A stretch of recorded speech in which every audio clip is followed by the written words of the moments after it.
Donc, pour ce qui concerne le logement, sans doute avez-vous remarqué, comme nous, un certain nombre de choses sur Montigny, et en particulier qu'il est de plus en plus difficile de s'installer pour les jeunes à Montigny-le-Bretonneux. C'est le premier constat.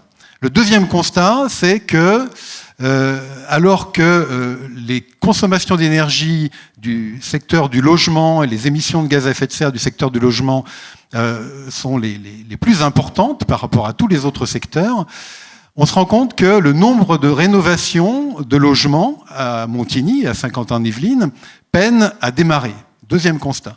Troisième constat, c'est qu'un certain nombre de logements à Montigny, notamment des pavillons, se vident progressivement. Là où il y avait des familles avec 2, 3, 4 enfants, eh bien, les enfants commencent à partir, sont partis, et il ne reste souvent que 2 personnes pour occuper des pavillons de 100 ou 110 mètres carrés ou 120 mètres carrés. Donc voilà les 3 constats, et sur la base de ces 3 constats, nous avons fait les propositions donc, que vous voyez au tableau, à l'écran. Donc là, je suis pas prof. Hein. Donc la première proposition, c'est donc d'offrir aux Igny-Montains, en particulier les jeunes, donc un parcours résidentiel avec des logements abordables. Logement abordable, ça veut dire quoi? C'est déjà à l'achat, mais aussi lors du fonctionnement, à l'usage de ce bâtiment, il faut que la consommation d'énergie soit faible.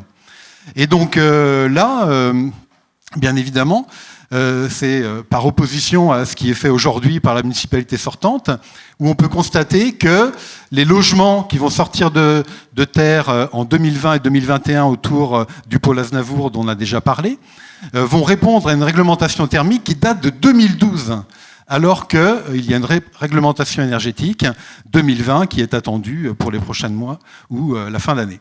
Donc ça, c'est la première proposition. Deuxième proposition, c'est de continuer à construire des logements, mais sans amputer les espaces verts.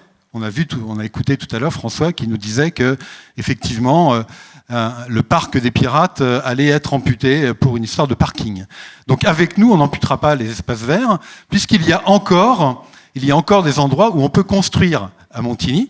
Je vais citer un exemple, c'est à proximité de la gare de Trappes, ce qu'on appelle la zone de l'Observatoire, où il est possible, où nous construirons en concertation et en accord avec la ville de Trappes, un écoquartier. Ça n'a pas été possible jusqu'à présent, puisque c'est aux frontières entre les deux villes, mais nous pensons que c'est possible de faire à proximité de la gare, de construire donc cet écoquartier. Troisième proposition, c'est de développer, de favoriser donc les logements intergénérationnels. Donc il y en a déjà qui sont déjà des pavillons dont j'ai parlé tout à l'heure qui se vident, qui sont équipés par les propriétaires pour héberger des étudiants. Mais la municipalité peut avoir un rôle plus important, plus décisif pour vraiment encourager cet habitat intergénérationnel.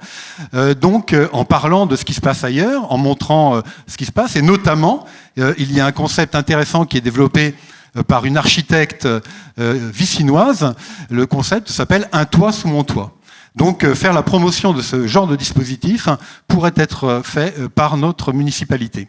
Et puis dernière proposition, c'est donc de favoriser aussi et d'encourager la rénovation des logements.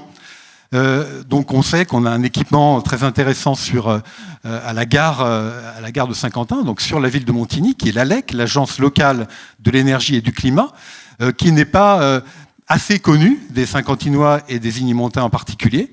Donc on se propose de vraiment faire connaître beaucoup plus cette ALEC et de donner un petit coup de pouce financier pour encourager aussi les propriétaires à rénover leur logement. Voilà pour les propositions que nous faisons dans le domaine du logement.